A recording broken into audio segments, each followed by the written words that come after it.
Hello प्यारे विद्यार्थियों, तो कैसे हैं आप सभी। आज के इस क्लास में जीके जीएस से संबंधित टेस्ट 2 लेके आया हूं। इससे पहले टेस्ट 1 करा चुका हूं, तो बिना देरी किए हुए प्रश्न संख्या 1 से शुरू करते हैं। प्रश्न संख्या 1 है, दक्षिण अमेरिका में चारागाह को कहा जाता है। तो इस प्रश्न का सही उत्तर क्या हो जाएगा, आप लोग कमेंट बॉक्स में करके बताइएगा। दक्षिण अमेरिका में चारागाह को कहा जाता है। तो प्यारे विद्यार्थियों, इस प्रश्न का सही उत्तर हो जाएगा विकल्प ए, पंपास। दक्षिण अमेरिका में चारागाह को पंपास कहा जाता है। प्रश्न संख्या 2 की ओर बढ़ते हैं। प्रश्न संख्या 2 है, भारत में निर्मित प्रथम कंप्यूटर का क्या नाम है। तो क्या हो जाएगा इस प्रश्न का सही उत्तर। आप लोग इन 25 प्रश्नों में से कितने प्रश्नों का सही उत्तर कर पाते हैं, कमेंट बॉक्स में करके बताइएगा वीडियो के लास्ट में। तो प्रश्न संख्या 2 का सही उत्तर क्या हो जाएगा, भारत में निर्मित प्रथम कंप्यूटर का क्या नाम है। आर्यभट्ट, सिद्धार्थ, अशोक या बुध। तो प्यारे विद्यार्थियों, इस प्रश्न का सही उत्तर हो जाएगा सिद्धार्थ। विकल्प बी सही हो जाएगा इस प्रश्न का। भारत में निर्मित प्रथम कंप्यूटर का नाम था सिद्धार्थ। प्रश्न संख्या 3 की ओर बढ़ते हैं। प्रश्न संख्या 3 है, मोहन वीणा का आविष्कार किसने किया। मोहन वीणा का आविष्कार किसने किया। तो क्या हो जाएगा इस प्रश्न का सही उत्तर, मोहन वीणा का आविष्कार किसने किया है। तो मैं थोड़ा देर वेट कर लेता हूँ, आप लोग अपना आंसर कमेंट बॉक्स में करके बताइए। मोहन वीणा का आविष्कार किसने किया है। तो इस प्रश्न का सही उत्तर हो जाएगा मोहन भट्ट, जो कि विकल्प ए में दिया गया है। प्रश्न संख्या 4 की ओर बढ़ते हैं। प्रश्न संख्या 4 है, मधुबनी लोक कला किस राज्य से संबंधित है। मधुबनी लोक कला किस राज्य से संबंधित है। विकल्प ए है हिमाचल प्रदेश, विकल्प बी है राजस्थान, विकल्प सी है बिहार और विकल्प डी है गुजरात। तो क्या हो जाएगा इस प्रश्न का सही उत्तर, मधुबनी लोक कला किस राज्य से संबंधित है। तो प्यारे विद्यार्थियों, इस प्रश्न का सही उत्तर हो जाएगा विकल्प सी बिहार। मधुबनी लोक कला का संबंध बिहार राज्य से है। प्रश्न संख्या 5 की ओर बढ़ते हैं। प्रश्न संख्या 5 है, दक्षिण भारत से उत्तर भारत में भक्ति आंदोलन किसने चलाया। दक्षिण भारत से उत्तर भारत में भक्ति आंदोलन किसने चलाया।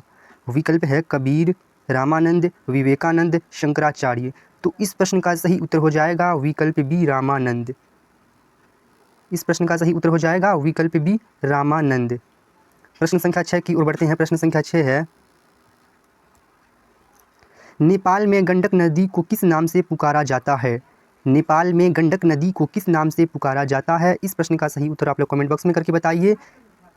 नेपाल में गंडक नदी को किस नाम से पुकारा जाता है। तो प्यारे विद्यार्थियों, इस प्रश्न का सही उत्तर हो जाएगा विकल्प सी, नारायणी नदी के नाम से। प्रश्न संख्या 7 की ओर बढ़ते हैं। प्रश्न संख्या 7 है, जैन धर्म के प्रथम तीर्थंकर थे।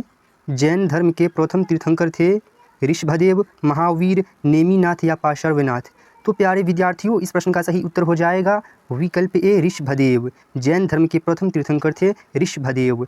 प्रश्न संख्या 8 की ओर बढ़ते हैं। प्रश्न संख्या 8 है, किस मुगल शासक ने जजिया कर को समाप्त किया। किस मुगल शासक ने जजिया कर को समाप्त किया। विकल्प है नादिर शाह, शाहजहां, अकबर, जहांगीर। तो इस प्रश्न का सही उत्तर हो जाएगा अकबर। विकल्प सी सही हो जाएगा इस प्रश्न का। किस मुगल शासक ने जजिया कर को समाप्त किया था। तो इस प्रश्न का सही उत्तर हो जाएगा अकबर। विकल्प सी सही हो जाएगा इस प्रश्न का। प्रश्न संख्या 9 की ओर बढ़ते हैं। प्रश्न संख्या 9 है,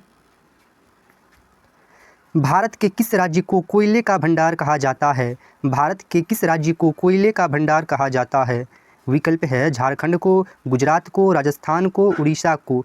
तो इस प्रश्न का सही उत्तर क्या हो जाएगा, भारत के किस राज्य को कोयले का भंडार कहा जाता है। तो प्यारे विद्यार्थियों, इस प्रश्न का सही उत्तर हो जाएगा विकल्प ए, झारखंड को। झारखंड को कोयले का भंडार कहा जाता है। प्रश्न संख्या 10 की ओर बढ़ते हैं। प्रश्न संख्या 10 है, भोपाल गैस त्रासदी किस वर्ष हुई थी। भोपाल गैस त्रासदी किस वर्ष हुई थी। तो प्यारे विद्यार्थियों, इस प्रश्न का सही उत्तर क्या हो जाएगा, आप लोग कमेंट बॉक्स में करके बताइए। मैं थोड़ा देर वेट कर लेता हूँ। भोपाल गैस त्रासदी किस वर्ष हुई थी। तो इस प्रश्न का सही उत्तर हो जाएगा विकल्प बी, 1984। भोपाल गैस त्रासदी किस वर्ष हुई थी। तो इस प्रश्न का सही उत्तर हो जाएगा 1984। प्रश्न संख्या 11 की ओर बढ़ते हैं। प्रश्न संख्या 11 है, किस खनिज को उद्योगों की जननी माना गया है।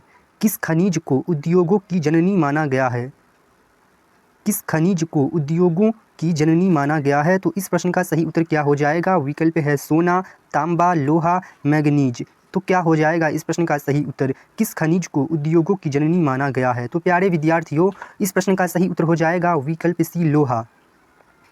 प्रश्न संख्या 12 की ओर बढ़ते हैं। प्रश्न संख्या 12 है, भारत का प्रथम तेल शोधक कारखाना कहाँ स्थित है? भारत का प्रथम तेल शोधक कारखाना कहाँ स्थित है? तो इस प्रश्न का सही उत्तर क्या हो जाएगा? आप लोग कमेंट बॉक्स में करके बताइए, भारत का प्रथम तेल शोधक कारखाना कहाँ स्थित है? तो प्यारे विद्यार्थियों, इस प्रश्न के सही उत्तर का बात करूँ तो इस प्रश्न का सही उत्तर हो जाएगा डिगबोई, जो कि विकल्प सी में दिया गया है। डिगबोई असम राज्य में स्थित है, इसे भी ध्यान में रखिएगा। प्रश्न संख्या 13 की ओर बढ़ते हैं। प्रश्न संख्या 13 है, विश्व पर्यावरण दिवस कब मनाया जाता है? ये प्रश्न तो कई बार परीक्षाओं में पूछे जा चुके हैं। विश्व पर्यावरण दिवस कब मनाया जाता है? तो इस प्रश्न का सही उत्तर क्या हो जाएगा? विश्व पर्यावरण दिवस कब मनाया जाता है? तो प्यारे विद्यार्थियों, इस प्रश्न का सही उत्तर हो जाएगा 5 जून, विकल्प ए सही हो जाएगा इस प्रश्न का। प्रश्न संख्या 14 की ओर बढ़ते हैं। प्रश्न संख्या 14 है, टेक्सोल का उपयोग होता है मलेरिया में, एड्स में, कैंसर में या टीबी के लिए? तो क्या हो जाएगा इस प्रश्न का सही उत्तर? टेक्सोल का उपयोग किस में होता है? तो इस प्रश्न का सही उत्तर क्या हो जाएगा? तो प्यारे विद्यार्थियों, इस प्रश्न का सही उत्तर हो जाएगा कैंसर में, विकल्प सी सही हो जाएगा इस प्रश्न का। प्रश्न संख्या 15 की ओर बढ़ते हैं। प्रश्न संख्या 15 है, राष्ट्रीय मतदाता दिवस प्रत्येक वर्ष किस दिन मनाया जाता है? राष्ट्रीय मतदाता दिवस प्रत्येक वर्ष किस दिन मनाया जाता है? तो इस प्रश्न का सही उत्तर क्या हो जाएगा? तो प्यारे विद्यार्थियों, इस प्रश्न का सही उत्तर हो जाएगा 25 जनवरी, जो कि विकल्प बी में दिया गया है। प्रश्न संख्या 16 की ओर बढ़ते हैं। प्रश्न संख्या 16 है, किसने खालसा पंथ की स्थापना की थी? किसने खालसा पंथ की स्थापना की थी? तो इस प्रश्न का सही उत्तर क्या हो जाएगा? विकल्प है गुरु रामदास, अंगदेव, गुरु नानक देव, गुरु गोविंद सिंह। तो इस प्रश्न का सही उत्तर क्या हो जाएगा? किसने खालसा पंथ की स्थापना की थी? तो प्यारे विद्यार्थियों, इस प्रश्न का सही उत्तर हो जाएगा विकल्प डी, गुरु गोविंद सिंह।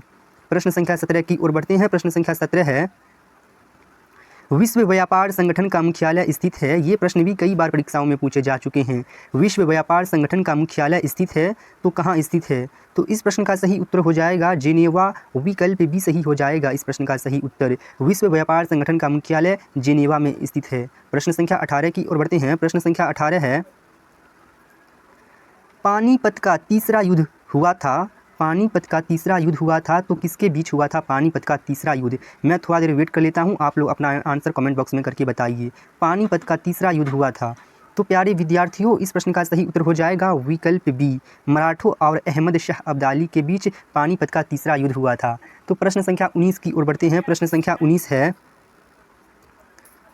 दुनिया की सबसे बड़ी समुद्री सीमा वाला देश कौन सा है? दुनिया की सबसे बड़ी समुद्री सीमा वाला देश कौन सा है? श्रीलंका, इंडोनेशिया, कनाडा या चीन? क्या हो जाएगा इस प्रश्न का सही उत्तर? दुनिया की सबसे बड़ी समुद्री सीमा वाला देश कौन सा है? तो प्यारे विद्यार्थियों, इस प्रश्न का सही उत्तर हो जाएगा कनाडा, विकल्प सी सही हो जाएगा इस प्रश्न का।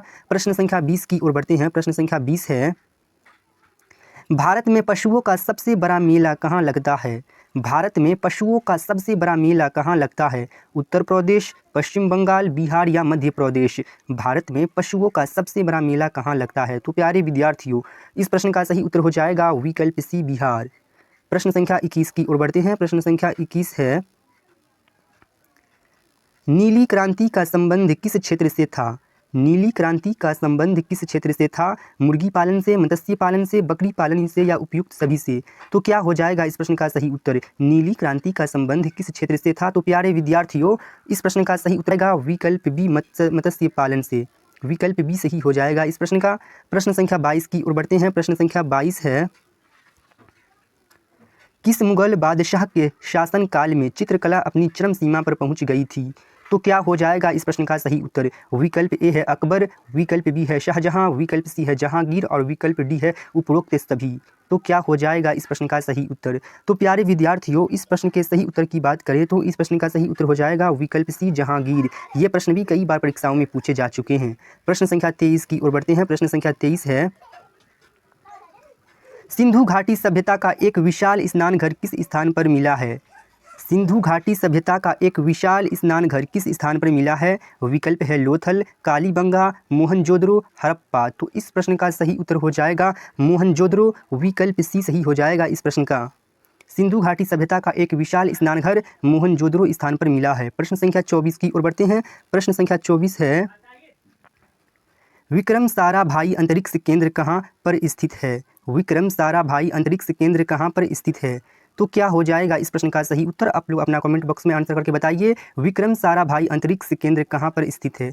तो प्यारे विद्यार्थियों, इस प्रश्न के सही उत्तर की बात करें तो इस प्रश्न का सही उत्तर हो जाएगा त्रिवेंद्रम में। विकल्प डी सही हो जाएगा। इस प्रश्न का प्रश्न संख्या 25 की ओर बढ़ते हैं, जो कि आज का लास्ट प्रश्न है मसालों का बगीचा किस राज्य को कहा जाता है? मसालों का बगीचा किस राज्य को कहा जाता है? विकल्प है केरल, गुजरात, कर्नाटक, तमिलनाडु। तो इस प्रश्न का सही उत्तर हो जाएगा केरल। विकल्प ए सही हो जाएगा। इस प्रश्न का मसालों का बगीचा किस राज्य को कहा जाता है? तो इस प्रश्न का सही उत्तर हो जाएगा केरल। तो आप लोग 25 प्रश्नों में से कितने प्रश्नों का उत्तर सही कर पाए हैं नीचे कमेंट बॉक्स में करके बताइएगा। फिर मिलेंगे किसी अगली वीडियो में। आज के लिए बस इतना ही।